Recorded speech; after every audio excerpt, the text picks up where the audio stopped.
Food for football. It does. It does. Imagine if he said Thomas Bachman. Like that, Look, he does. The intro to the T-Box show is amazing. Yeah. Well, I don't normally get to hear that. Anyway. We're glad to have you. We're at Walk-Ons as we get ready for the start of our first segment as we dig into this 2021 high school football season. And first up is Coach Thomas Bachman of the Alexandria Senior High School Trojans. Coach, last season, one to remember and at the same time one to forget, but for different reasons.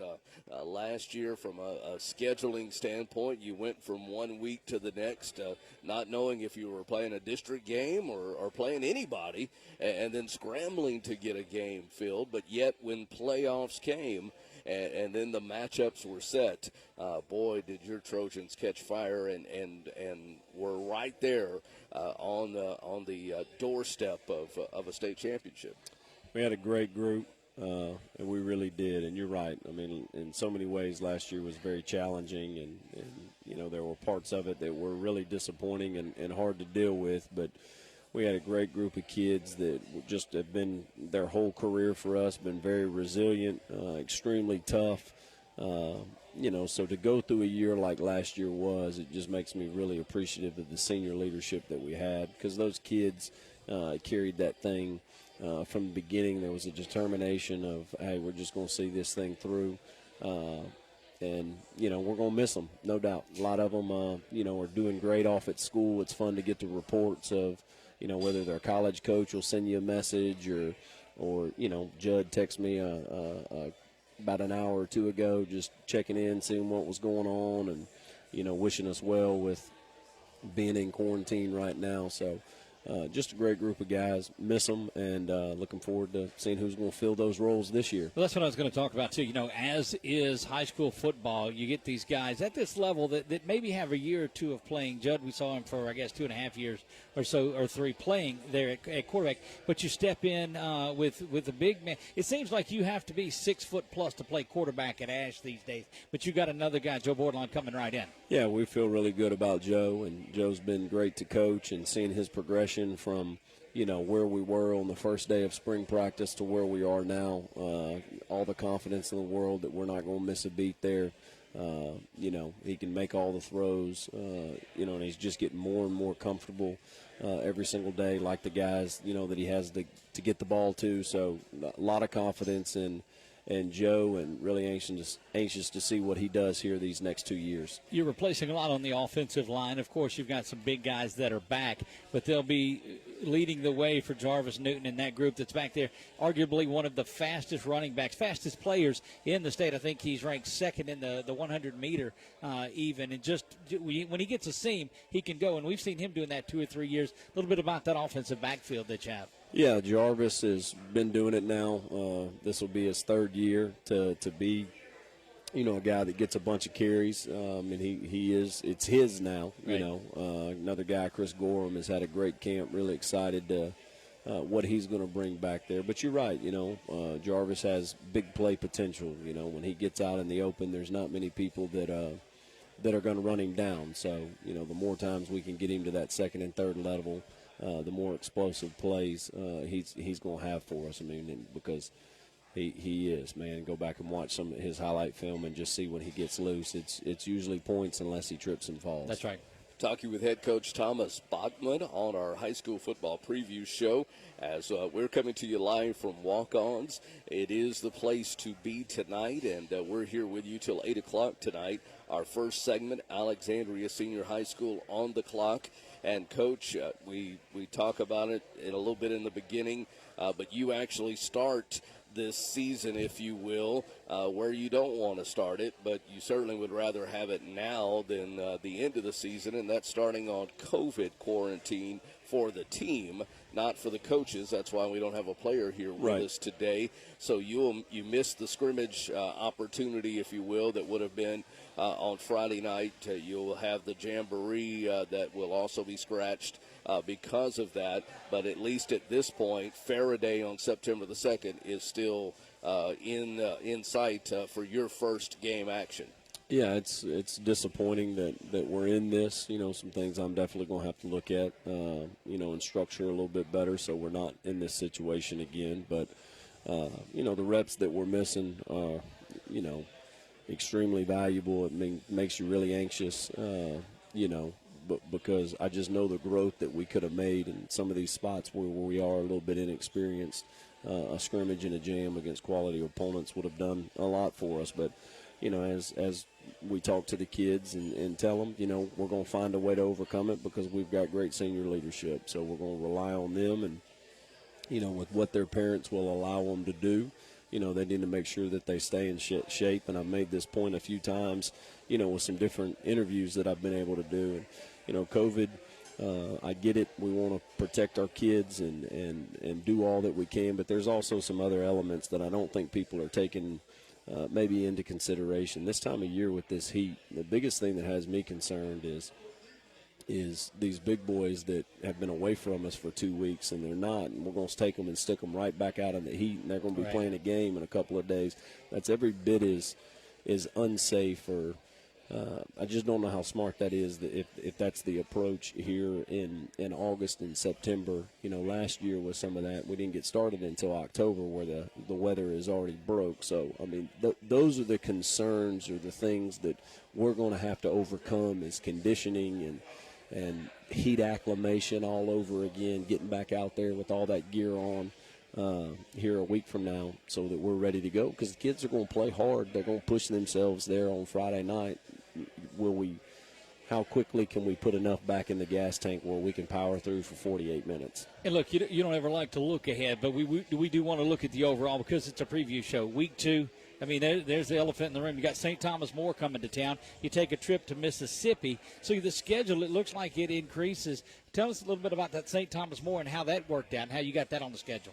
Well, there was when we had all that quarantining last year, there was an opportunity, or we had a conversation about playing a game late in the year, and that just kind of carried over. Of course, not many people are signing up to play St. Thomas More. They constantly have holes in their schedule, and while we're not necessarily in the boat that some of these perennial powers, finding opponents is not necessarily as easy as it once was. And these are the games as competitors, all of them, we treat them all the same and the thing. But I do know that when you play these established programs, if you want to be one of these people that gets respect throughout the state, these are the games you have to play, and you got to learn to win. So it'll be a great experience, hopefully, for our community.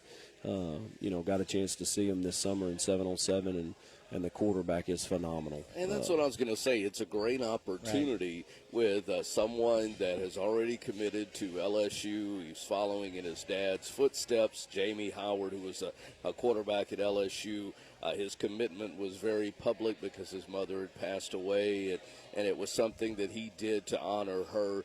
But, it should be one of those things that even with some of the other schools that come to town, when you have someone that is going to be playing on that next level, to have the chance to come out and see them, and that's what football is all about. So you want to be playing the best. And St. Thomas More, Coach Hightower, one of those guys. I believe he's the second winningest coach. Number 2, he's phenomenal. Behind that guy named Curtis down there. He's awesome. And their staff been together for a long time. There's continuity, and they're going to keep being what they've always been. Let me just ask you this, too, though, as we're kind of telling out of time on here, too.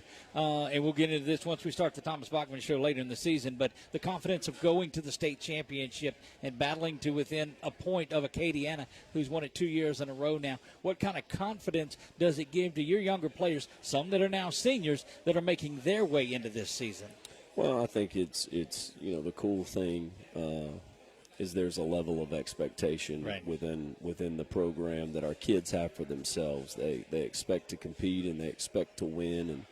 And I think I said it a few times last year. It's really a cool thing when you get kids to really believe in, not that false bravado, but really believing and understanding what it takes day in and day out to win at some of these levels. It's really fun and to be a part of.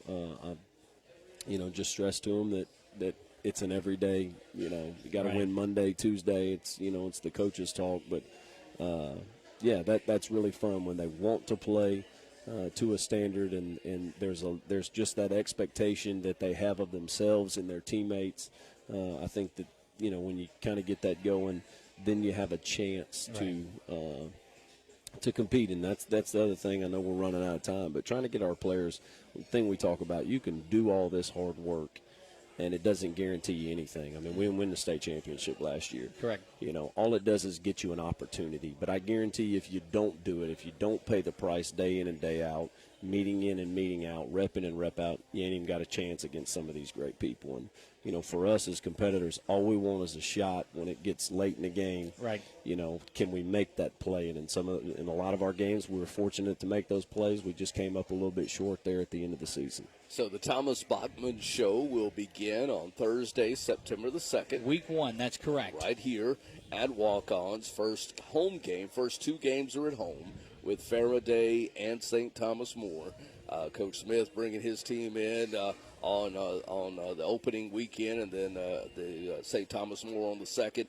Great opportunity to see high school football at its best. You do travel to West Monroe. You also go to Ruston and Ouachita.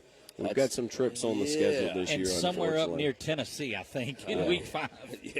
Yeah. So a lot of travel ahead, but Coach, because of the road that you've already paved, you and your staff, it's going to make it easier.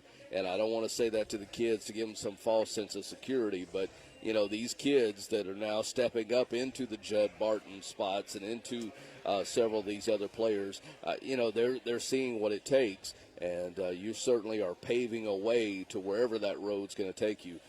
You're laying some great foundation. Well, I appreciate that. Really, you know, we're going to put our head down. We're going to go to work. We'll look up at the end of the year and see what we did. There you go.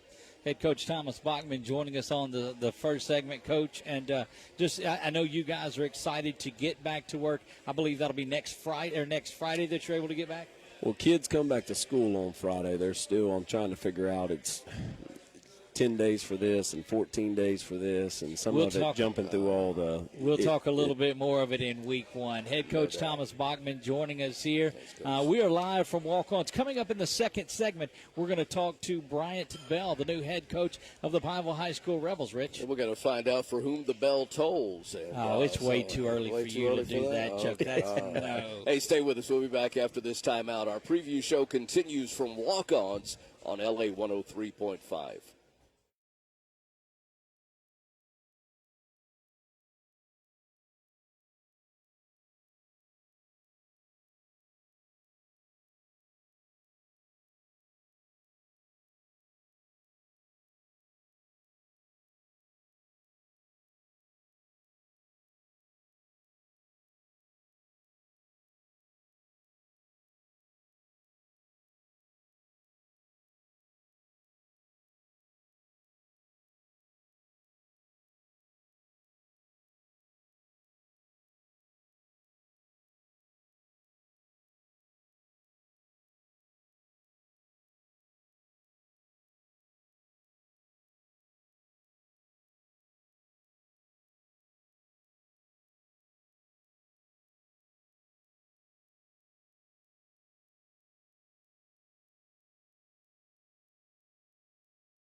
You back to Walk-Ons here in Alexandria, where we are live. This is the first time we've ever done the high school football preview show live. It's always been in the studio. It's always been with jazzy liners and everybody around a professional soundboard, and that's just not the case. Look, I want to tell you, as GM of the radio group that does all of this, yes, how difficult of a decision it was when Ricky Tompkins says, "Hey, Doug, do y'all want to come out and do the preview show? I'll feed all the guests."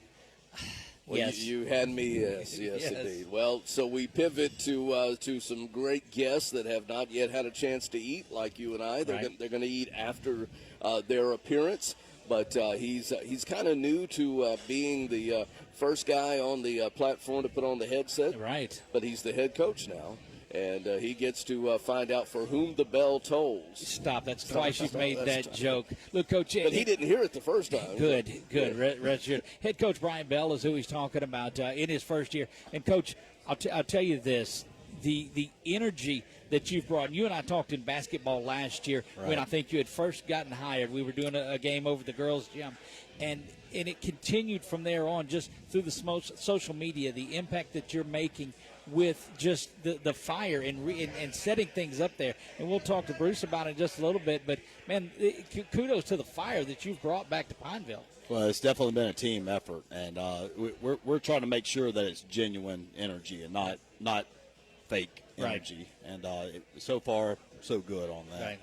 So, Coach, you come to Pineville High School after 6 successful seasons as the defensive coordinator and at Tioga. But so that folks know, Coach Bell was on Robbie Martin's staff back in 2011 through 2013, I believe. Yes, sir. And played, under his dad at West Monroe, if I'm correct. Coach Showles. Yeah, but I mean, wasn't your dad on the staff? Oh, yes, I'm sorry. So, he has that working for him. And, of course, some coaching stints at Caldwell High School and over in East Texas as well. And, but coming back home, the love of his life is from this neck of the woods, if you will, and that's a great thing. But, Coach, from early January when Dr. Carl Carpenter named you head coach to where you are now, what's it been like for you? It's been a whirlwind. It hasn't slowed down a bit. It's only gotten faster, to be honest with you. But it's the place where I'm happy. It's a place where I'm thankful to be every day when I wake up and go to work. You come out of that West Monroe program, and that's perennial winner after winner after winner, and that type of mentality on there. So day one, you bring that straight to this Pineville team, and not, it's been a growth from the last few years on there. But how do you come in and set that mentality? Because, look, we can be physical, but we can be ready. But do you bring that, look, we're coming in to win every game that we play. Do you bring that mentality in there?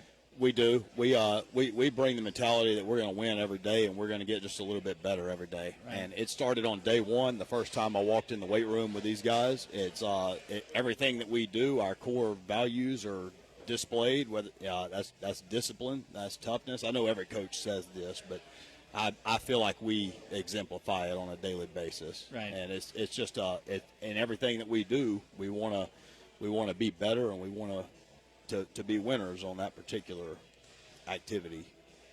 Bryant Bell, new head football coach of the Pineville Rebels. Next to him, if you're watching us on LA 103.5 as opposed to just listening radio-wise, but if you're watching the video audio feed, you'll notice next to him a young man that has, he's if Coach Bell is going to be successful this year, it's going to be in part on the back of this young man here. And I say back That's because right. he is the featured running back, Bruce Jackson. How are you, brother? I'm doing good. How are you? Good. It's good to have you. Good to have you here. This for you. What's it been like since this coach took over January 14th?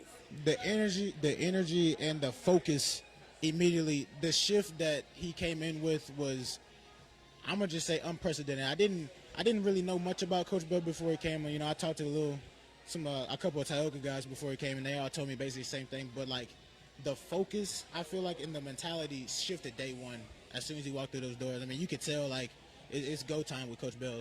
So is he more of a run coach or pass coach, or is he feeding you the rock like you want him to? He's a let's go out and win coach. He's not run the ball. He's not pass the ball. Whatever it takes to win, that's the type of coach he is. See, you see the mindset that shifts, and I've seen that shift. And you and I, Rick, 6 years ago when we started with Ash doing things, it took a little while to buy in. Whereas these guys are buying in, Coach, to your system right away, and that's got to be rewarding to know that, okay, all of the fluff is over with. Let's go to work, because we're in District 2-5A, arguably the best district in the state. That's right. I mean, the easy thing to say would be that it is going to take 2 or 3 years to get there. But the problem with that is guys like Bruce don't have 2 or 3 years. Right. So, we want to see and we expect to see a payoff now, as well as a long-term benefit as well. That's good to see, Rich. I know you had a where to go, but I can't hold this question back anymore. You guys made national news Friday night with the extra point that you made. The young lady that kicked the extra point for you guys. Right, Jackson Bridges. So the story is, on my second day on the job, a girl came in my office, and I just assumed she wanted to be a student manager, trainer, or something like that. She said she wanted to kick. Right. And I said, well, I'd love to have you.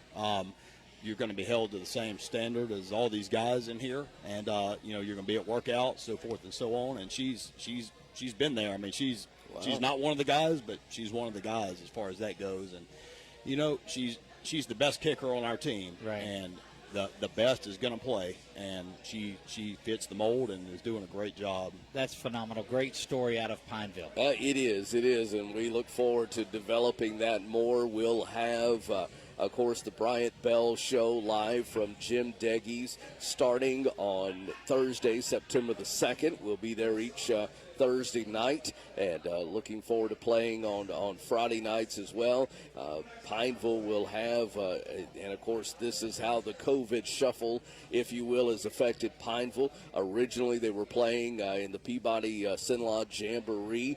Peabody on COVID quarantine amongst other schools in this area. Manny was also looking for an opponent to play, and Coach, somehow that really came together to where you'll be traveling to Manny this Friday night. Actually, Coach Charles right there had a lot to do with it. They invited Manny in when Peabody got quarantined, and then when that jamboree dissolved, we decided to play at Manny for a couple of reasons. One, they have turf, and you never know what the Louisiana weather is going to do. Right. And two, I want our guys to see what a championship program looks like. They have a great home field environment, and a very intimidating home field environment. Right. And I want to subject our guys to that, sort of get a little bit better by being thrown into the fire. Head coach Bryant Bell, running back Bruce Jackson, and Bruce, give us a little preview. I mean, defense, he's a defensive coach and everything, but tell me what to expect out of this offense this year. The offense, it is nothing like the last year's offense. Last year we ran the spread offense, kind of like what LSU did to win that national championship that one year, but this year it's more down here running, stretch the defense out, make them load the box with 8, and then throw deep shots down the field when they have all those safeties and DBs in the box. It's more of a just power-based, power eye, if you will, running type of offense, which, that's what I like to hear, honestly. Well, and you've got some horses there on that line that have been making the collegiate camp circle this year in Caden Morrow, as well as my names are escaping me here, but looking at Ethan Clark as well, and but Caden Morrow, 6'4", 265. I know he has. Those guys open up some holes for you. Yes, sir, they do. I was last year when I had that big game against Walker, I bought Caden some new O-line gloves because I had to give my O-line something for doing that because I can't run nowhere without them. So my big horses up there, I love them. How are you guys looking at the challenge of facing Manny? They've got one of the best linebackers, one of the most highly touted in the country as well. So you're going into that with an opportunity to prove what that offensive line and you can do in that game. Well, from a team perspective, I think that game is going to set the tone for the season. Honestly, I feel like that game will really show us who we are when we're tired in that fourth quarter and it's time to go and we got a chance to win at the end of that game. It's going to show us who we are. But as a player, they put on their cleats the same way as we do. I mean, I don't feel or we don't feel any pressure or any type of like, oh, we got to play Manny type of feeling. No, That's it's good more stuff. it's more of a, okay, let's go in and win this game, but there's more to it than that, you know. That's good stuff. Coach, you're looking for some sense of normalcy here. Obviously, COVID certainly messed with everyone's schedule, Right. and you saw that at Tioga last year, and now being at Pineville, trying to get home games in last year for Pineville in particular was very difficult. And what games we were able to play, we wound up traveling a couple of hours south to play those.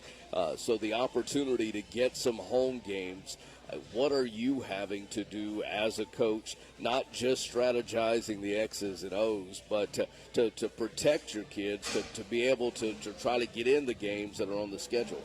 Well, last year at Tioga, we had a comprehensive COVID plan, and it allowed us to go to the quarterfinals. It allowed us to play all those games, and I've taken some of the ideas that Coach Cook implemented last year, and sort of taken them a little further and tailored them to what we have. We have our players distanced out in class, to eating lunch by themselves, to being separated into particular pods at practice.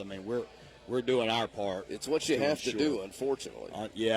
Fate is going to happen, but we're controlling things we can control. Coach, the question has absolutely nothing to do with football, but it's because I'm a Tioga grad myself on there, not that you are, but coming from Tioga, the cannon, you didn't like it much at Tioga, but now you want it to go off as much as you can. How's the transition there? Hey, the first time I coached at Pineville, that thing scared me to death every time it would go off as a Pineville coach, and at Tioga, I hated hearing it.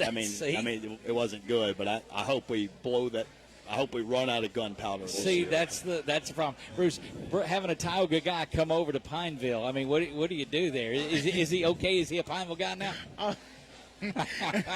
Hey, as kids as we are, we were like, we're hiring an op, we're hiring a Tioga guy. What's going on? A lot of people don't understand that rivalry, but yes. Yeah, he came in, and I didn't, like I said earlier, I didn't really know what to expect, but he's a Pineville man for sure.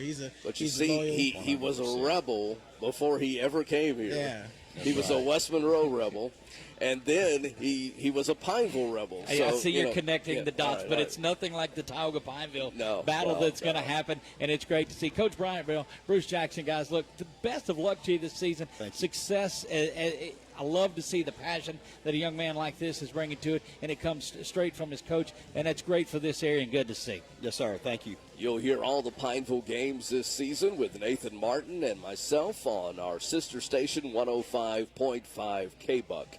So, again, we'll take our time out here. Up next on the clock, it is the Menard Eagles. We'll visit with their head coach and much more. When we come back, this is the high school football preview show live from Walk-Ons on LA 103.5.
where we are live doing our high school football preview show. We've swapped chairs out again. We've had Coach Thomas Bachman on with us. We've had the new head coach at Pineville High School.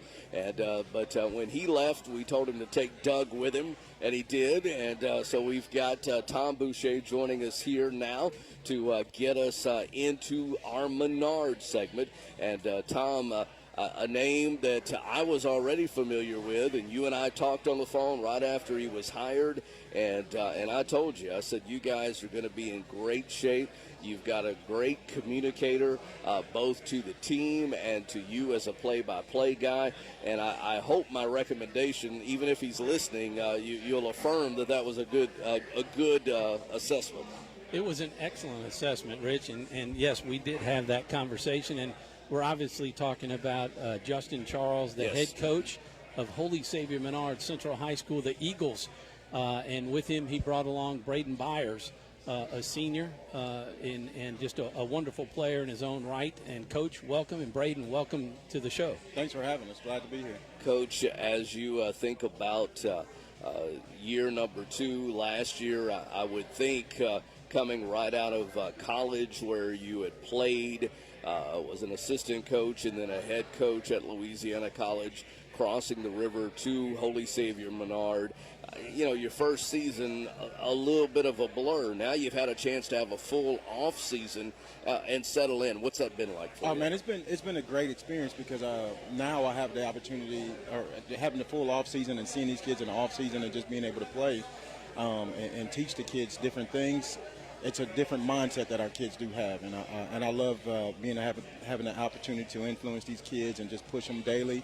And now the experience of being there a full year, now I got to put my little flavor in there, and so the kids after being there for a year and a half, almost 2 years now, I couldn't ask for more. It does seem strange, Tom, because I've seen him in orange and blue for so long. There's an LC helmet right here in front of us, as we have all of our helmets of several of our teams here. But that's Menard. The Menard colors look good on you, Coach. They do. They make me smile a little bit more. It's got green, so it's a little bit money. A little bit of green. A little bit of green. I like that. Coach, you talked about coming in, and not only did you have to do that, you had to deal with being new and deal with the COVID situation as well, which cut down on the practice time and trying to implement everything. And how much different has it been this year to be able to have a real spring and then to have a real summer workouts? Well, it's good because everything that we tried to implement last year was implemented, but now the complete buy-in for the team, the players, the program, the kids understand what we're doing now, and that's offensively, defensively, special teams. They understand us as coaches, what we expect. It's a lot less yelling as far as, hey, clean up the locker room every day. They understand the little things and they get there on time. And so I really do love the way the buy-in has happened just over this past year. And when you have an opportunity to go through spring with your kids will understand you. And that's the biggest thing as far as coaching I've understood is your players have to understand you and you have to understand the players. Well, and that's also I gotta say the locker room is very clean, and I've been in there and popped in on you guys. Braden, tell us about what has occurred for you over the last year and a half under Coach Charles. Yeah, definitely. He came in and he immediately implemented all these new small details. Small details are the most important things, and being able to hit the ground running this year, already knowing all that, we're able to focus on the bigger things and prepare. And rock and roll, right? Yes, sir. So, Coach, let's talk a little bit about the quarterback situation coming up. I mean, we'll get right into it. I know that you had a senior quarterback last year, is gone. A lot of folks thought Braden was going to be stepping in as quarterback, but you guys have someone who has actually come into the fold. Yeah, we got a kid by the name of Michael Henry. He had transferred into us this summer. Great kid, and his family's a Menard family anyways, and he decided to come in and do his thing, and I wish we could have got him at the beginning of the summer, but we got him towards the end of the summer. But Braden actually was our quarterback in the spring, all throughout the summer, doing our 7-on-7 camps, and did a tremendous job. We knew what we were going to do, and then this kid came in, and Braden says, Coach, I'll go back to receiver, I'll go back to running back, I'll do whatever you want me to do. And Michael's given us a different dynamic that we haven't had at Menard for a while, from what I'm understanding. we're able to get the ball to certain players, Braden included. And Michael's just a really good kid back there that understands and managing the football game very well. Yeah, and Braden, I thought that was a funny story when Coach told me the first time. I was like, no, that's okay. I want to be. How have your teammates accepted that? Because they saw you as the leader, as a quarterback, and then Mike comes in. What's been the mood of the players in that change? Yeah, definitely. We all immediately accepted him in and just let him come, and he's going to lead the team. But we don't have to have a quarterback lead the team, and we can all lead from anywhere. That's right. And you guys got a chance to hit the field for the first time, last Friday? This past Friday. It's only Sunday, right? And Braden, tell us a little bit about you're like a jack of all trades. I mean, And you have to be on this particular level. Yes, sir. I enjoy being able to play everything. It's fun to me. He lets me go to running back. It's the most fun because I haven't played that much, so it's just me learning a new position. And you get to play at quarterback too. I mean, there's some sets for you to be able to go in and run. And then, Coach, you have him at slot as well. Oh, yeah, we've got him everywhere. If you watched the game the other night, he carried the ball, he caught the ball, he caught an interception, played quarterback. He blocked. He did everything, everything that you can think of. And, he played fullback. He did every position. And, it's good to have a kid that's a Swiss Army knife type player, You just, switch it open and, hey, where you want him to go. And you're going to pull out the tool that you need, and he's the kind of player that can do that. Coach, as you look at your district, talking with head coach Justin Charles of the Menard Eagles on our high school preview show live from Walk-Ons. As you look at your district, obviously the Manny Tigers, we were talking with Coach Bell about that before. He blamed you. He gave you credit for hooking him up with that jamboree game over at Manny this coming Friday night. But you've got Manny, obviously, that has been anyway the class of the district. But as you look at other teams in your district, like Avoyles, Winfield, Lakeview, Bunkie, Red River, who has a new coach, you got to feel that not that you're conceding anything to Manny, but you got to like your chances, as the rest of that district stacks out. I do, and we take it game by game. We're literally, our kids, we take it step by step, practice by practice, rep by rep. And we know Manny is week 8 for us. We do know that. But our biggest goal right now is we have a mission, and we got to go 1-0 before we can go and beat Manny. And so right now, our mission right now, you walk in our locker room, and on the board it says current mission, and it says beat St. Mary's, and so that's what our kids are focused on. But our district is always a tough district. It's always going to be. And we feel now it's an even tougher district with us in the way we're going to play. Coach, as far as the big C word that hangs over us, I thought we went into the summer with a little more confidence that the fall might be more normal. Of course, obviously, July, things took a turn. Here we are in August, and we're going into September with COVID already quarantining some of the schools that we even have on the show today. How are you preparing for that, knowing that you can't afford to lose anyone off of your team to quarantine? Well, we've done some things starting last week as far as practice-wise, even going into our locker room. Our kids have to, we have them staying out there on a certain amount, go into the locker room at a time right now. We're doing things where, as far as in the weight room, starting tomorrow, only a certain amount of guys can go in there. And just limiting what we can do in big groups, because we don't want, you hate to say it, one kid have the entire team quarantine. But, we're doing some things smart, making sure our kids understand, be safe, be smart on the weekends, watch who you hang around with, and just be safe. So I wanted to touch base real quick on the non-district schedule that you have. It's really interesting. You have Opelousas Catholic, St. Fred's, Pineville, tell us a little bit about that scheduling. And Braden, the Pineville game, is that exciting for you or what? Very, very. I went to school with all those people since I was so young. I played football with all of them since I was 8. So how'd you wind up? Oh, never mind. You're going to up on the good side, baby. But still, so that's something I know you got circled just because. Yes, sir. I saw that. I was so excited. Well, good, and every day you got to think, oh, I'm playing Pineville in a couple weeks. I got to prepare. Yep. Hey, Coach, tell us a little bit about that scheduling. I mean, is there a purpose behind there to get you obviously prepped for Manny, maybe? Or Well, we want to get prepped for our district. We got a very tough district, and we wanted to prepare every single game for them, for our district. And so we're just, when it came down to scheduling, it kind of was not a good situation where I had to call some people and say, hey, we're not going to play you guys anymore. And they were like, you scared? I'm like, no, I want to play somebody else, And so I think it's a very, very tough non-district schedule that we're going to be going against. We're playing some really good, we played Gina the other night, and, they were very tough, very physical.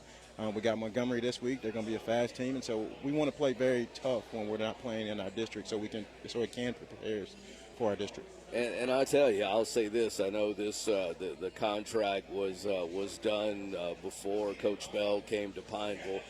But I mean, to me, it's a good opportunity, with local quality programs. Doesn't matter if one's 5A and one's 2A. I think what matters is you're playing good quality opponents that prepare just like you do. That those relationships are important as well, not only between players but between coaches. And I think that's a good thing that we can continue to work together to grow football here in Central Louisiana. And it takes all of us helping each other do that. It does, and we've done some things even over the summer to incorporate football.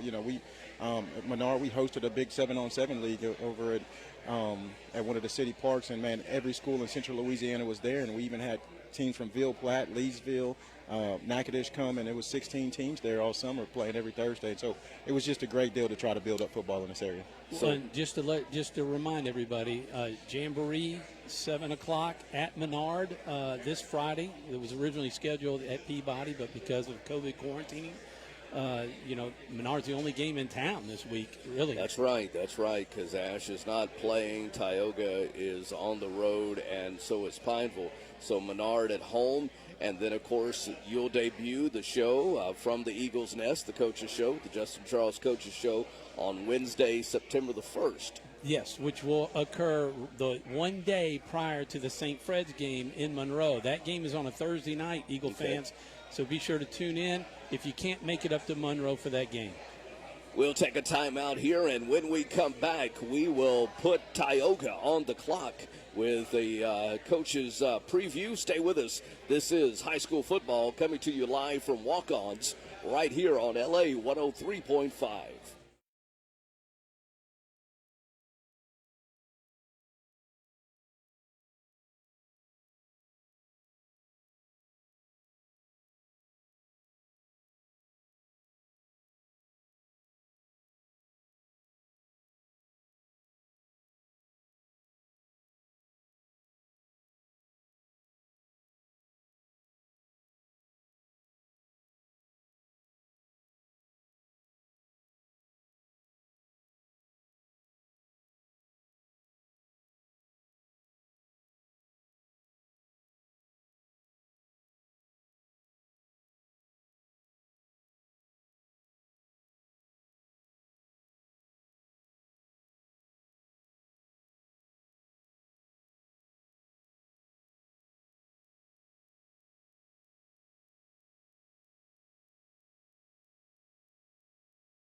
here's Doug Gann and Rich Dupree.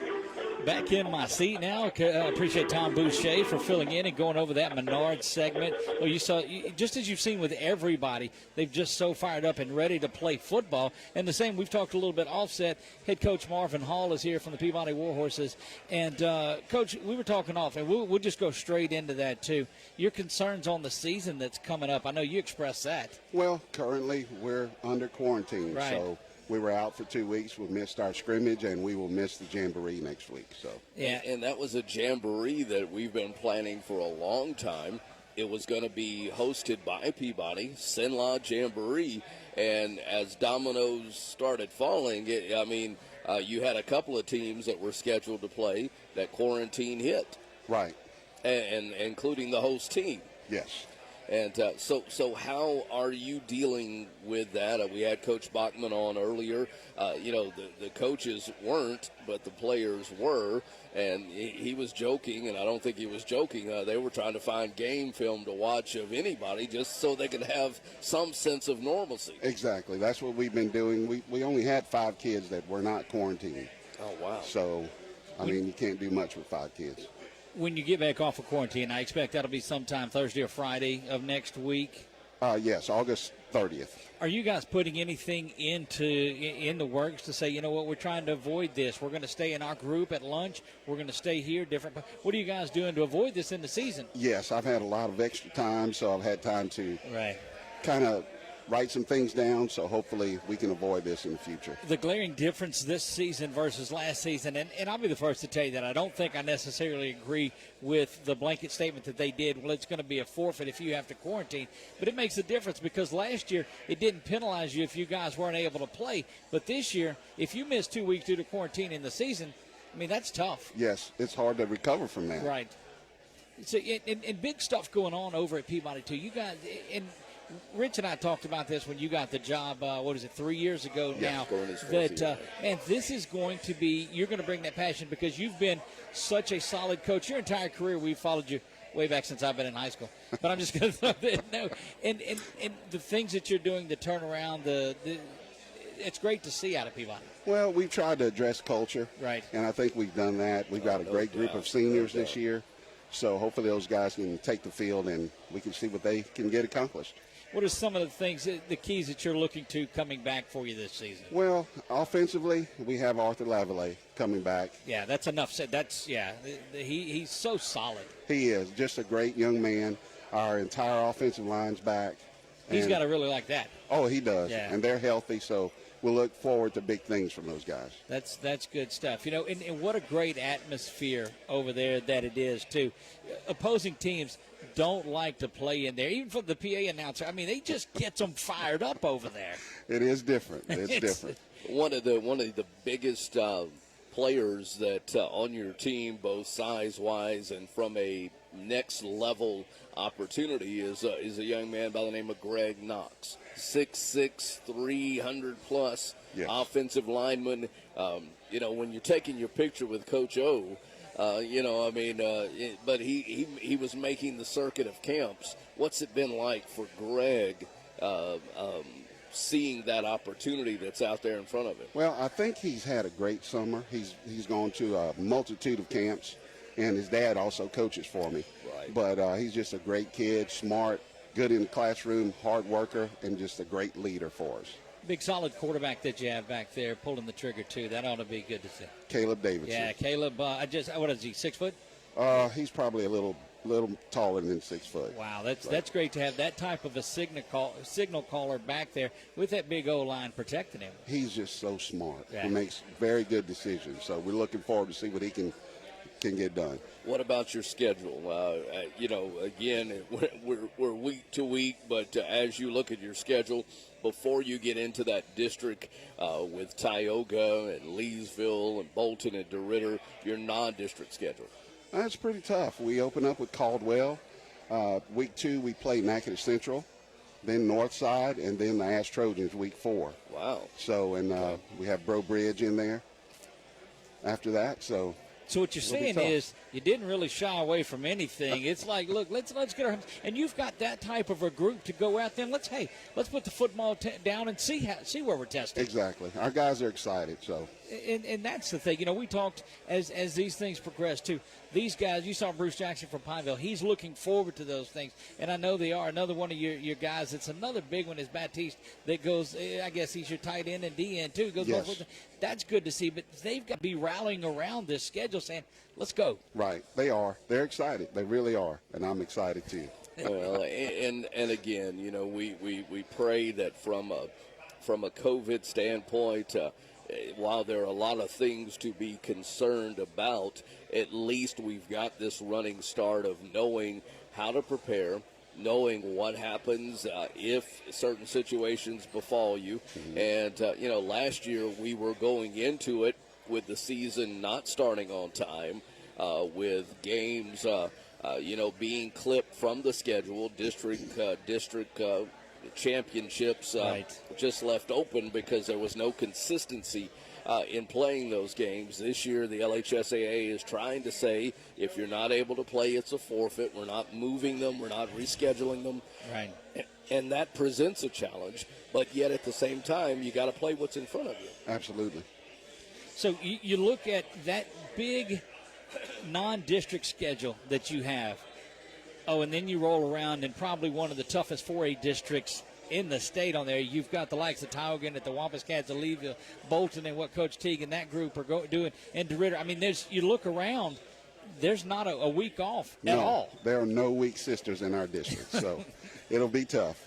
That's good. But, and you want to fight for that, too, because when your kids leave here, and you're seeing some are starting to have success and getting looks outside this area and going to play on Saturdays, if you're sitting there and not playing and not getting battle tested, that shows on the film, that shows in these interviews. And so you're getting these kids not prepared for this season, Coach, but for life. Absolutely. And that's what our program's about. Right. It's about preparing them to be great fathers, husbands, citizens. So that's what we're about. Well, I think about a young man that's not on the team any longer, but, talking about Thomas Miles. Yes. When you talk about a student athlete that excelled so well in a couple of sports, right, but where he really excelled was in the classroom. Absolutely. And a ACT score of 33. It was mid-30s, yeah. Yeah, that was Tyreek. Oh, okay. Now, Thomas played the year before. He graduated the year before. He's at McNeese. Okay. But Tyreek was an exceptional leader for us. Right. Just a brilliant And kid. where is he now? He is going to Grambling. He got a That's scholarship to go to Grambling. That's right. I remember that. I know that on the basketball side of it, Coach Charles Smith, that is something he's most proud of, is those kids that get to go to that next level because of the opportunity to play a sport. But those colleges just don't walk you in and put you on the bench and give you a football uniform or basketball uniform. Right. You have to also be able to make that grade. And I don't know if on the high school level, or at least getting into it, kids understand that. But by the time they graduate your program, they do. Well, I tell them that when they're freshmen. It doesn't matter how fast you are, how much you can bench press. You have to have the academics if you're going to go to the next level. Well, it's plain and simple. You've seen a lot of talent in this area, probably when it's not. But the coaches that are in this area, I've seen everyone we talk to preach that from the junior high level, the freshman level on up, because you've seen a lot of talent that, whether it's an ACT or whether it's GPAs, just not get that second look. And it's an opportunity for guys to get out and get an education, and that's just great to see. Oh, absolutely. And I think that's what we're entrusted to do. Right. Starting year number 4 at the helm of the Peabody Warhorses, it is Coach Marvin Hall. They look to continue to build that winning tradition at Peabody, and he will look forward to joining us on Friday Night Lights every opportunity we get to call and to talk with him. He is one of the good guys because he answers the phone. Yes, and, he does. And certainly gives us an opportunity to shine a light on his program every opportunity we can. Off a great season, too. Made it in the first round of the playoffs, too, and I know that's a big accomplishment. And that's the goal, is to get back there this year, too. Absolutely. Well, you're doing a wonderful job over there, Coach. And I sound like a broken record because every time I talk with you, I'm telling you the same thing. But it's genuine and known you for a long, long time, and you continue to raise young men and not just football players. So hats off to you and that Peabody Warhorse program. Thank you, and thanks for all that you guys do for high school football. You're welcome. Coach Marvin Hall of the Peabody Warhorses will be back after this timeout. Our preview show is just over halfway home, but we've got a lot more coming your way. Stay here with us. This is the high school football preview show live from Walk-Ons on LA 103.5.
Live from Walk-Ons, being joined now by Travis Broussard, who is in this capacity representing the Alexandria Football Officials Association. So he loves officials in this capacity. But on the other side, I love all officials.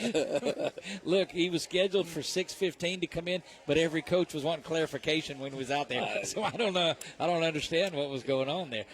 But welcome. We certainly appreciate you coming in and giving us a perspective from you guys' side. Well, thank you for having me on. I appreciate it. Before we get too far deep into some rules and things that are going on, you guys are still, as of today, accepting applications for people that want to be officials. That's correct. The LHSAA extended the online registration deadline actually to tonight at midnight. So anybody that's interested in possibly joining, today would be the 11th hour to register. How far under your quota where you guys need to be are you?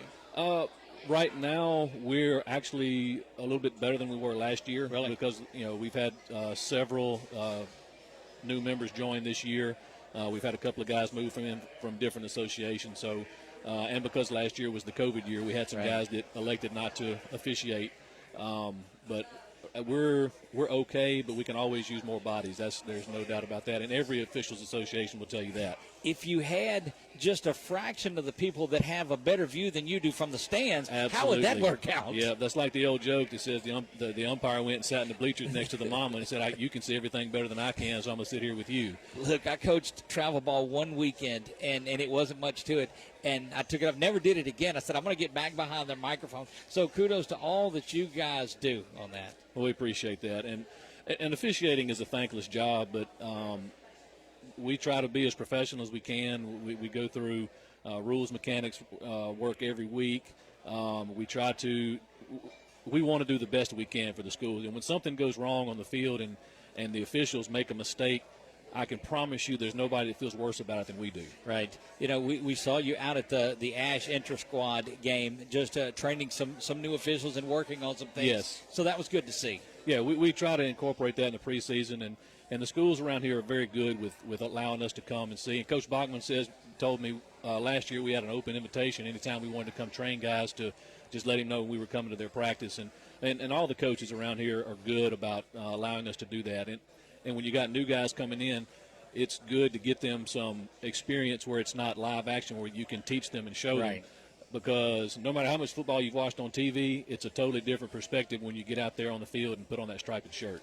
And no matter, how much a fan in the stands may want to think that, well, he's just trying to hurt my kid, or he just doesn't like our team, or, they've got something against Coach so-and-so, for the most part, the folks that you're on the field officiating with and the folks that are sitting in the stands are going to be the same folks you're going to be sitting here in walk-ons with, or that you may be at church with, or this is a function that you do that is a necessary part of the game, and it feels a necessary part of the game for the game to even happen. And to think that that Travis doesn't care about my team or my kid, or some of the insults that you hear from the stands.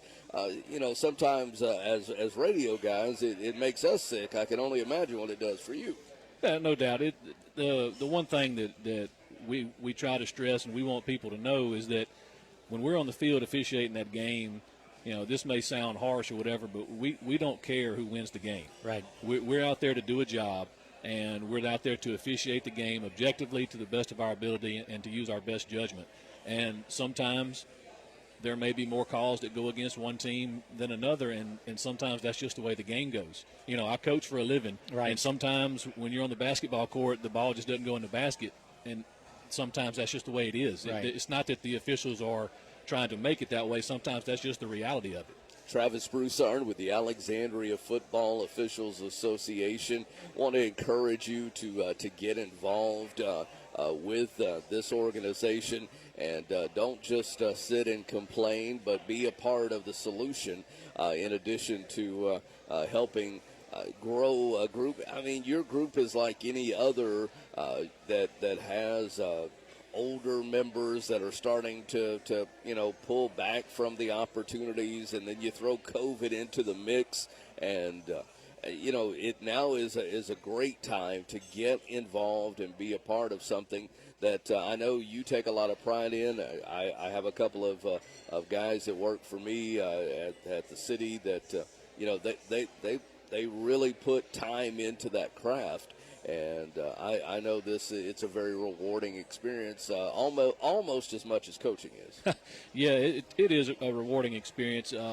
Look, there's nothing like Friday night on the football field. Right. I mean, in athletics, there's just not. And I'm not saying that to take away from any other sport, but the atmosphere is just different. Number one, because it's just that many more people out there.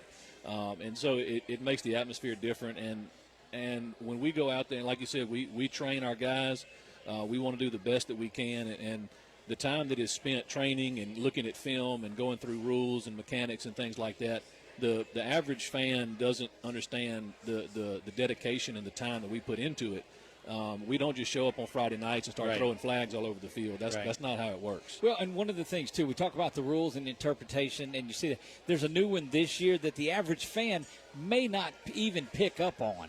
Right. The new rule, the biggest rule change this year is that blocking below the waist is only allowed at the snap at an initial charge. Right. That means that linemen are the only people on the entire football field that can block below the waist. Right. Now, does that mean we're going to get that call right every time?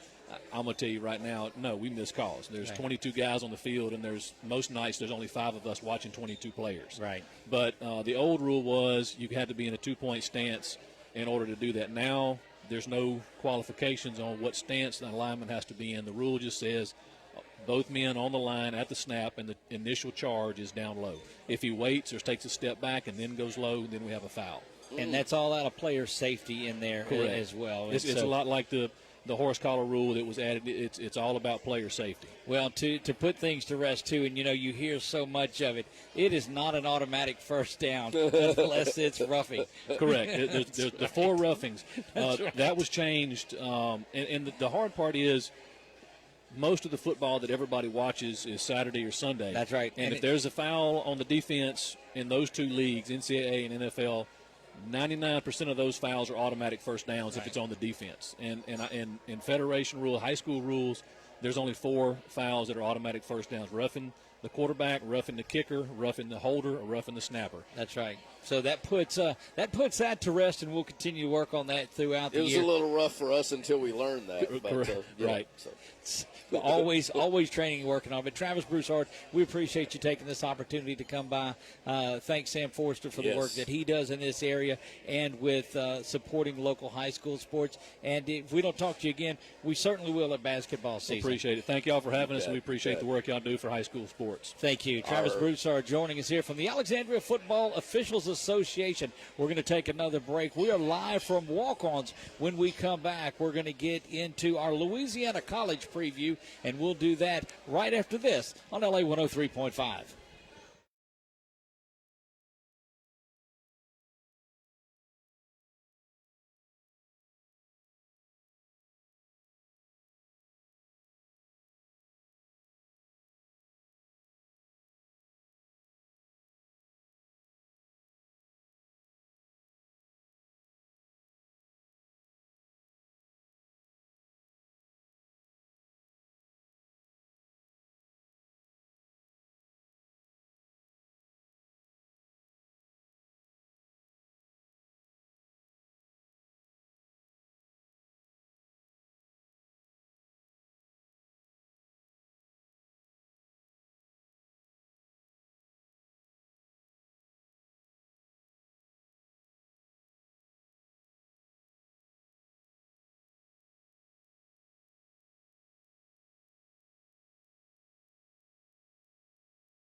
here's Doug and Rich Dupree.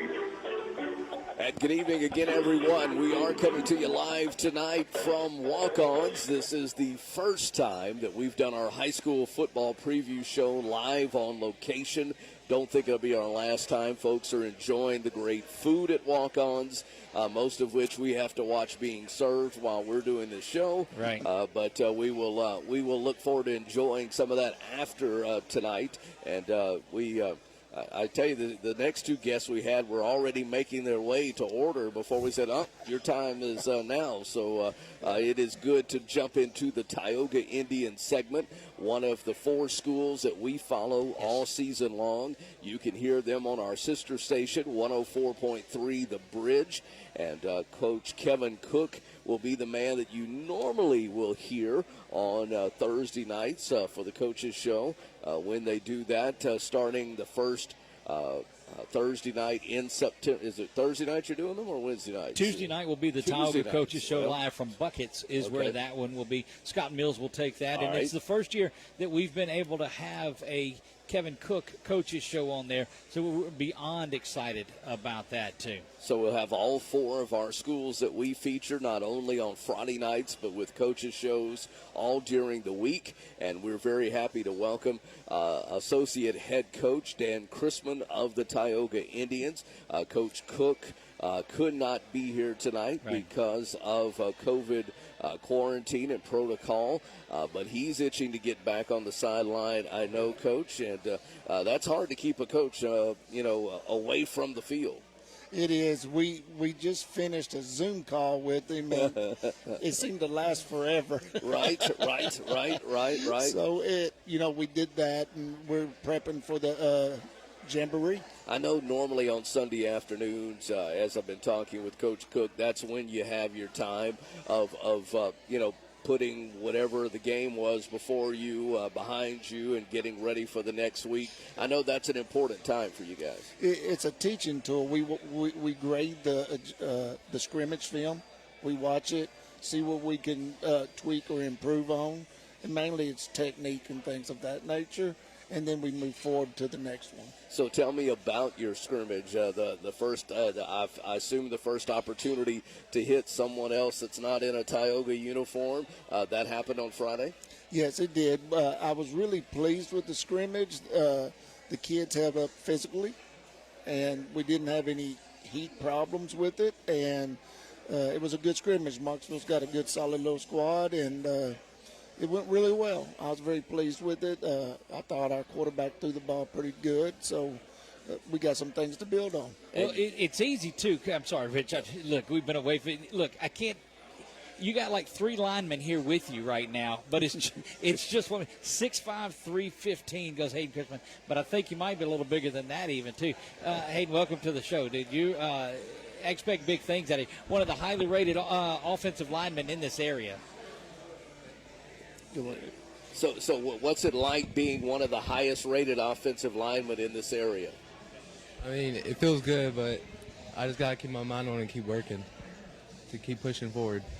There you go. How was it to actually get back in and hitting somebody else? You did it in the Marksville scrimmage, getting to play somebody else. I know you guys are ready for the season, especially as how crazy it was last year, but how does it feel to get some live game contact again? I mean, it's a lot better than hitting some bags out on the practice field. No doubt. And that's coming from a 6'5", 300-plus guy. That's right. You guys finished 8-2 last year and had a quarterfinal matchup. Arguably the toughest non-district schedule that you guys have had in a while. You pick things up. And we talked to Coach Hall a minute ago from Peabody. We know it's one of the toughest districts in 4A in the state, but your non-district schedule equals that. Yes, it does. We have on our schedule some very good teams this year that make deep runs or won the state championship.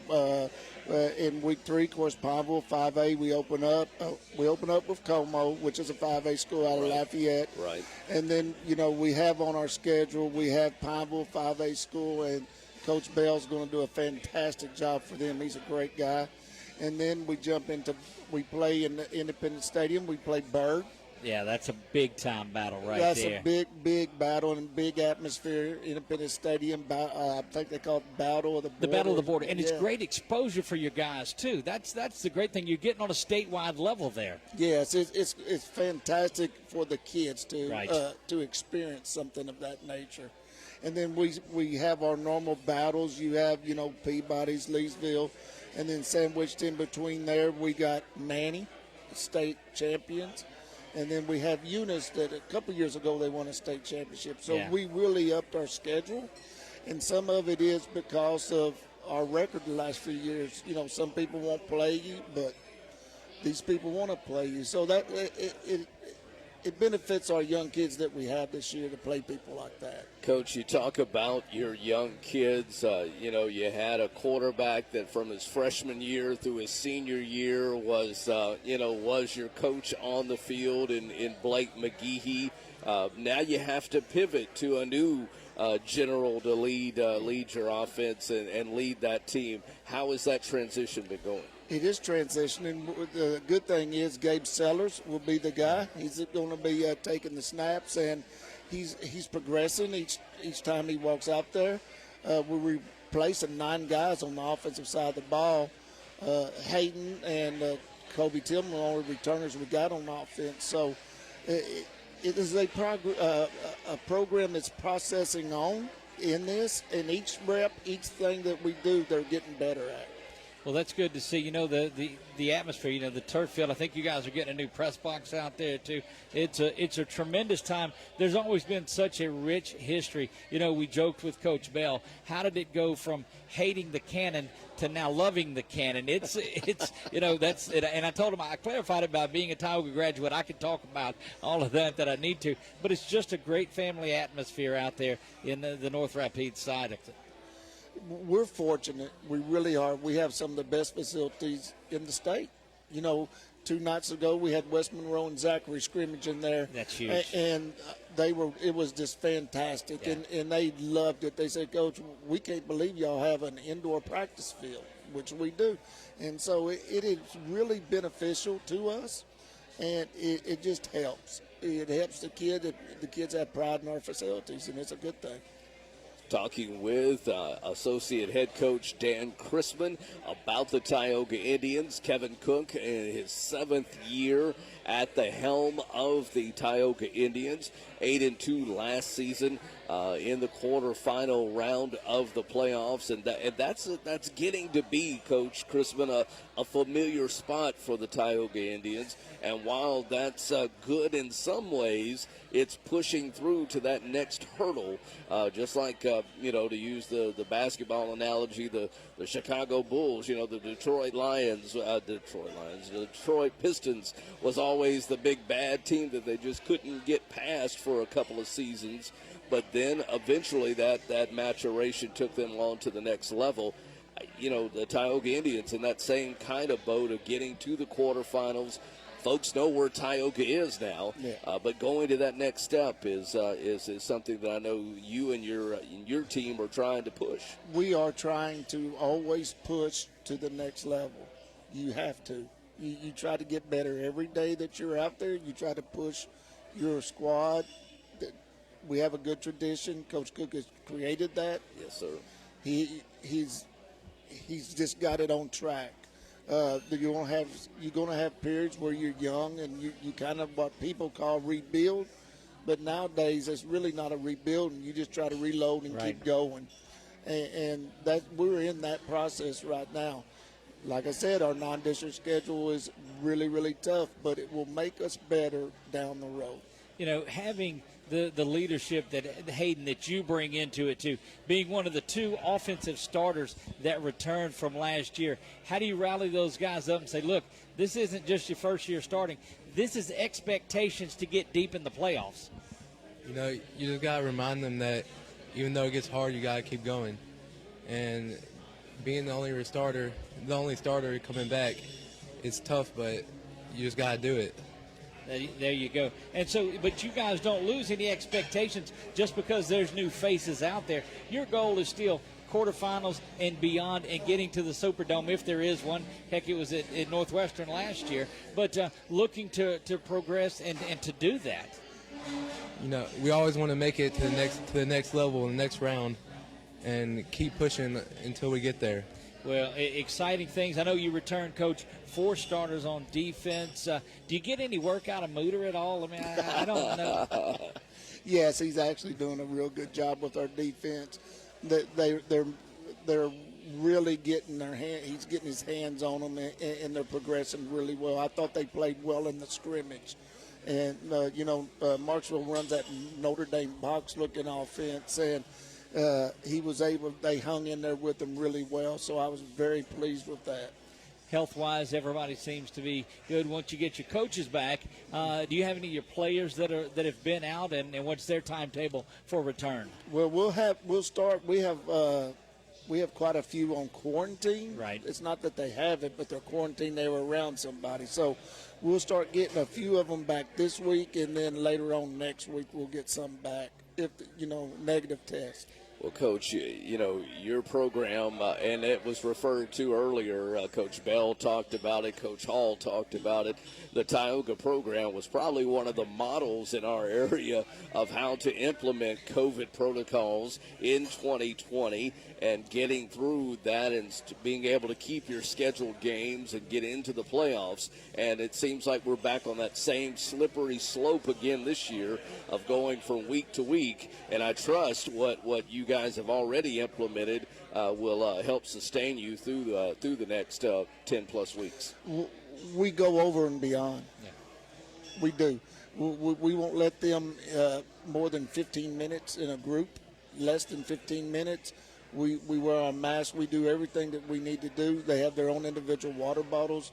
We very seldom put them in a situation where they're in a group for a long period of time, and that's helped. And then we have some equipment that we use to clean and take care of those things. Well, just getting to play some games this year is going to be great, after the shortened season last year. Coach, big things expected out of that Tioga team as they continue to be a dominant force, and nobody's going to look around and say, oh, that's a Tioga team with only 2 returning starters. No. They're going to see that tee. They're going to hear the tomahawk chop out there, and they're going to know it's time to go to battle. So best of luck to you this season. Well, I appreciate y'all, and I appreciate what y'all do for high school football. Thank you. Remember, Tuesday nights, yes, starting the end of this month. The Coach Cook's show out at Buckets. First time we've had that, and man, we're excited about that. Really Scott's excited about going out there and doing that. He's morphed into that Tioga role, so it's great. So that's going to be on Tuesday nights, and then of course football on Friday nights on 104.3 The Bridge. We appreciate it. Thank you, Coach. We're going to let you get over and enjoy some great walk-ons food. We'll be back after this timeout. Louisiana College will be on the clock when we come back on 103.5.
This is the 2021 High School Football Preview Show. Once again, here's Doug Dan and Rich Dupree. And we are back live to walk-ons on the high school preview show, but we have the ability to bring in Louisiana College as well, and so that's just looked like there's a birthday in the house back here. Great fun at walk-ons tonight. We're definitely live, aren't we? Yes. So we're trying to work this out. Coach Maddox is in his second year, in his first year. And I've never seen that because you remember that they had the spring season, and now they're back in the fall. And Coach Drew Maddox, I remember just like it was yesterday, his first time coming on campus. So, Coach, welcome aboard. Yeah, thanks. Glad to be here. And of course, working them in is because they are also a part of the Stevens Media Group, carrying Louisiana College games on 104.3, and that's a great opportunity. Because Louisiana College has several players from the schools that we cover on the high school level, and it's a good opportunity too for them to be able to talk with these coaches and network, and it's a great resource for Coach Maddox as well. And Coach, as you look at getting into hopefully some sense of normalcy this fall, you did play 5 games in the spring. You did get at least that opportunity to play. It was your last couple of games in the American Southwest Conference, but now you're going into the Sooner Athletic Conference, and more importantly, you're going back to NAIA. Maybe explain what that transition has been like. So we're just excited to go, play somebody new. I mean, that's, Mary Hardin Baylor kind of dominated that American Southwest Conference for so long. It's like everybody was playing for second, And at this conference, it's not going to be like that. Everybody's pretty good and everybody has a chance. So we're excited about that. Going to new places, the guys are going to get to go to Arizona and all that. So, the day I took over, I just wanted to say, hey, look, if the ball's down, we're going to play. It doesn't matter who it is and who comes and all that. And that's where we're at. But I'm excited personally, and I know a lot of the players are as well, getting to go new places and all that. How was it having the spring season, because it allows you to play some guys and it not count against their eligibility, and so them come back with you here? It's been a long year because you played in the spring. You'll play 16 different opponents in one calendar year, but these guys, they look ready to go. Yeah, no, it's the best. The worry part about it was, is anybody going to get injured? Because they don't really have enough time to come back for August, in the fall season, and we were relatively healthy coming out, so. Now we just hope to build off of that, because you just take a 4-month break and then all of a sudden you're back at it again. So we hope to pick up, kind of where we left off and make a run. But it also, the way it played out, it gave some kids the opportunity to come back for another season. Yes. And, from when you talk about foundational building blocks, and you got a couple of them sitting next to you, but that also was an added plus that, as much as we didn't like the way COVID, threw our seasons in turmoil, it is giving young men an opportunity to stay in the classroom but stay on the field as well. Yes, and the biggest deal is last year didn't count, so it doesn't count against their eligibility. So if they were a freshman last year, they're still freshmen this year. Well, now, if they want to take that year, that'll be up to them and their classes align and all that. But we know some that are going to take it, and we know some that said, well, Coach, I'm on track. I'm going to go ahead and get out of here and start my career. The one thing that did count with them, though, is development, too, because from year 1 to year 2, the young man that's beside you there, Sal Palermo, made such it's like the confidence was there, started running a little bit more, too. Yeah. So, Sal, in your second year of work, how confident were you in the spring, and how does that equate over to this fall season? I was able to get a lot more comfortable going into year 2, being with a lot of the guys and having that year with them. But now coming off the spring season, a quick turnaround off the throughout the summer, I think that'll let us, kind of stay in rhythm from last season. Didn't have a big long layoff, and so we'll be able to come into this fall season into a new conference and hit the ground running and be ready to roll. And it's new opponents, too, ones that you've not seen. You'll watch them on film. It's not like we've talked about. You've played the McMurrays, the Mary Hardin Baylors, the Hardin Simmons, and those things. And that's gone. It's a fresh start for Louisiana College, similar to what it was back in the fall when you came on board before the COVID pushed everything back. So I know you guys are ready to go confidence-wise because you've played. You're battle-tested in some of the guys that you've played. Yes, sir. We're excited about the blank slate we'll have going in, and really doesn't give you an opportunity to overlook anybody, or there's no expectations going into each week. You just got to go in there and set the tone and show them who you are, because they know nothing about you and you don't really know anything about them. Well, I tell you, this guy's got expectations for you. Those on the radio couldn't see me point at Coach Maddox, but those that are following along could. But look, come into it in defensive-minded. You guys defensively just fly around the football on there, and it's good to see. Rich and I talked about it when we were doing the games. There's just from 1 to 11 on the defensive side, crashing to the football. Everybody's getting after it. Oh, yes, sir. What we put the emphasis on is just like pursuit to the ball. Just everybody just executing on the whole defense as a whole, and just so like having like that hard work, that mentality, that relentless mentality. Coach like tells us every day to just go out there and just do our best and treat it like it's our last play. Like when that play is over, like we can't get that play back. So, Demario, does the fact that you have an all-conference plaque on your wall mean that the other players have to listen to you now? No? Well, I say, like, there's some respect, but always, like, continue to, like, stay humble, and just I tell them to, like, treat me as a normal person. I don't really – this might sound crazy, but I don't really like the spotlight like that. But just keep working together as a team. You're shy like Micah Latin, aren't you? Yeah. Look, there's some guys that just fly around, and I say that jokingly, of course. But I mean, the atmosphere on that defensive side of it is, look, you're there to get the ball, you're there to hit somebody really hard and stop things from happening. And I know that sounds just fundamentally sound, but, I mean, you guys go out there and just execute and look to really get after folks. Yes, sir.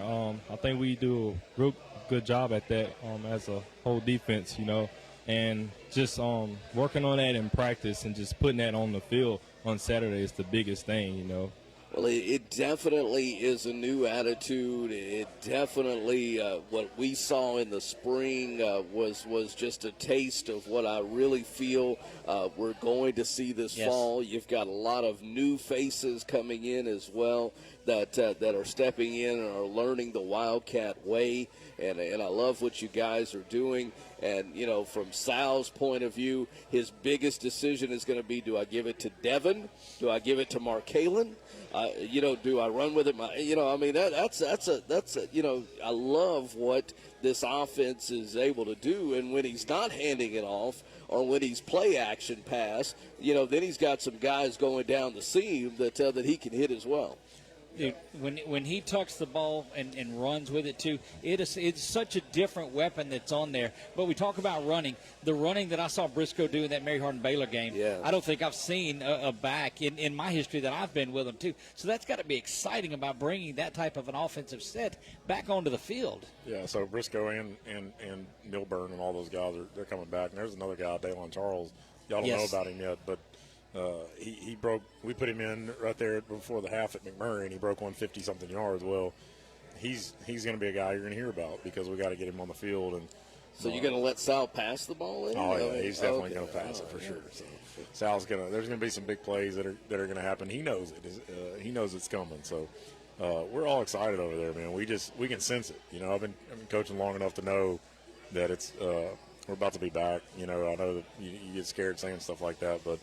I'm not, because I know that these guys are going to grind down. They have, and they've done everything we've asked them to do. And now you're going into year two, and we have some talented players that bought in and are doing what's right. And I can't wait to see what it looks like when we get on the field. His first full season starts this coming Saturday at Louisiana College. He'll finally get to hit someone other than hit someone other than their own player when they take on American University. North American University out of Houston. So, and we're doing a deal where if you're Sinlaw area, and you want to come out, look, we would love to have you come out, and it'll be you get to come in. One person pays for a ticket, and the other one gets one free. So bring somebody, and you come in. It's a Sinlaw appreciation deal. And that means you pay, I get in free, or what, I don't know. Yes, that's what it means. Yes. We'd love to have people from around. I mean, we're the college program right over the river right there. And it's a 5 o'clock kick. 5 o'clock kick. So, and there'll be some fireworks to get things going as well before the fireworks on the field. And the first 2 games are at home this year. Yes. They're both 5 p.m. kickoffs, so we want to encourage folks to come out and support Louisiana College, support the local team, and help these guys, build what Coach Maddox is talking about in the locker room and on the practice field. It'll start to show in the stands. Absolutely will. And look, if you've not, and I'll make this appeal to those that are listening from the high school side of it, if you've not been out on the campus of Louisiana College, it's a sight to see. You need to get out there and see the campus. It's just beautiful out there. Go out and see it. But you're going to really be impressed with this Wildcat football team. So I stress to you to come out and see those Cats starting this Saturday.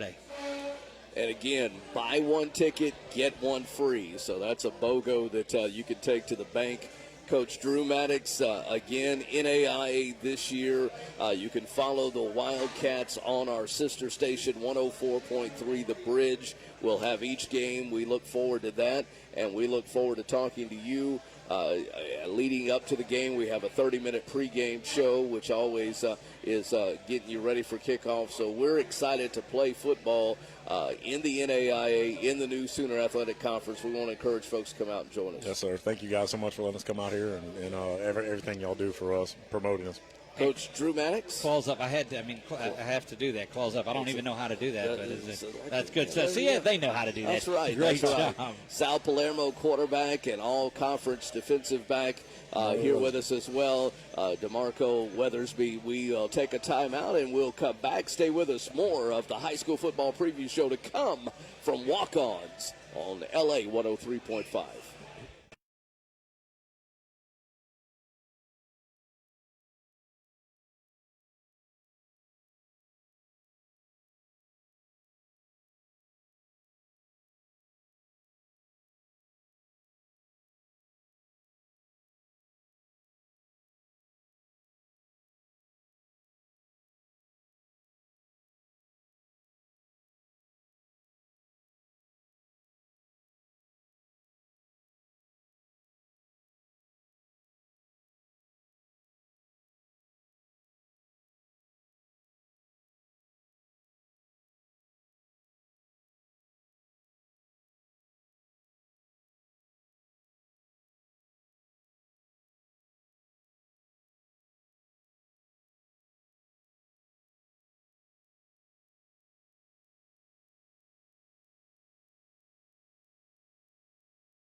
things up tonight, but could not get out of here without a segment without bringing my man Lamar Gafford in.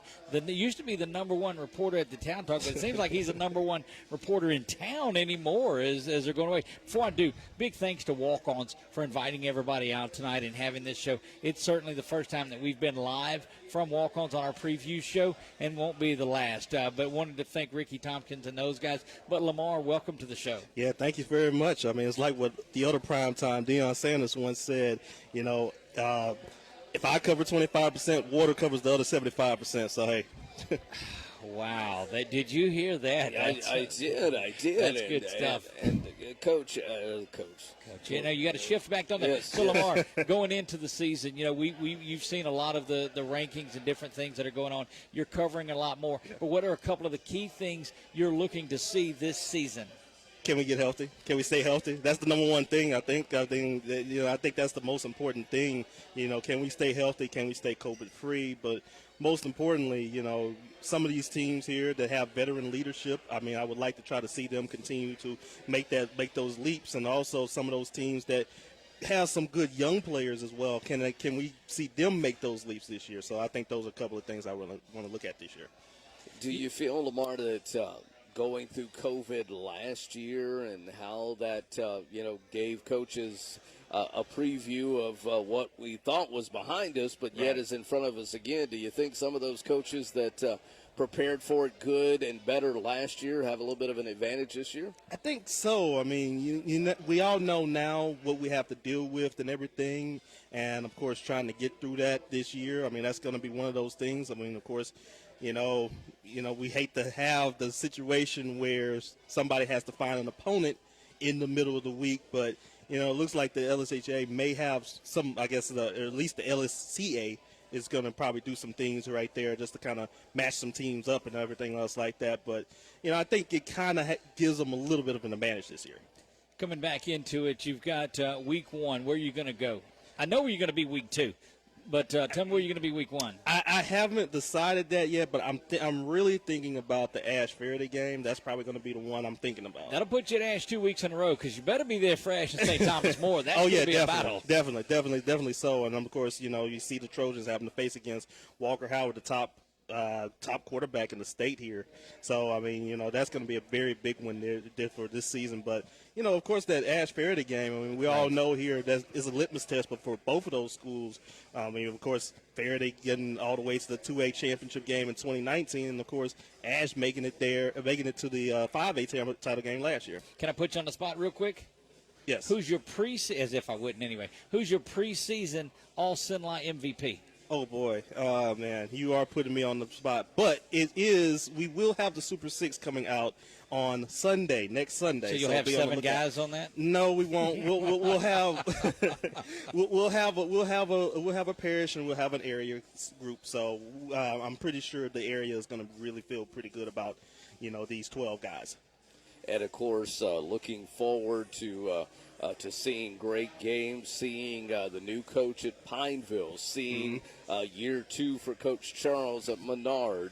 Obviously, Tioga looking to continue the success they've had after losing 9 starters on offense. That's going to be a challenge. And then, of course, Ash getting right to the point of winning a 5A state championship. How they rebound from that this year is all the things that we're watching. Yeah, that's a lot of things here, a lot of good storylines this year, and like you just all mentioned as well, you know, of course, also other schools like Bolton trying to see if they can get past that hump this year too. So, you know, those are a lot of the storylines that we have to look at this season. And, of course, we can't forget about some of our schools outside this parish as well and see what they can try to do this year. Well, Lamar, we thank you for joining us, albeit a quick segment on here. We know you're going to join us on LA Friday Night Lights throughout the season. That's our post-game wrap-up show on LA 103 that comes in after the games are finished on Friday nights. Lamar makes it in here and does that. and does that with us. Lamar, we look forward to seeing you seeing that Super 6 come out. So thank you for coming by there. Hey, I look forward to talking to y'all all season, and hey, football's back. I can't wait. We cannot, no doubt about it. Again, thank you for joining us. This has been the high school football preview show. The last 2+ hours of coaches, players, and our opportunity to say football is back. Be listening to all of our stations. Stevens Media Group, pleased to be able to bring you high school football. And tonight, coming to you from Walk-Ons on LA 103.5.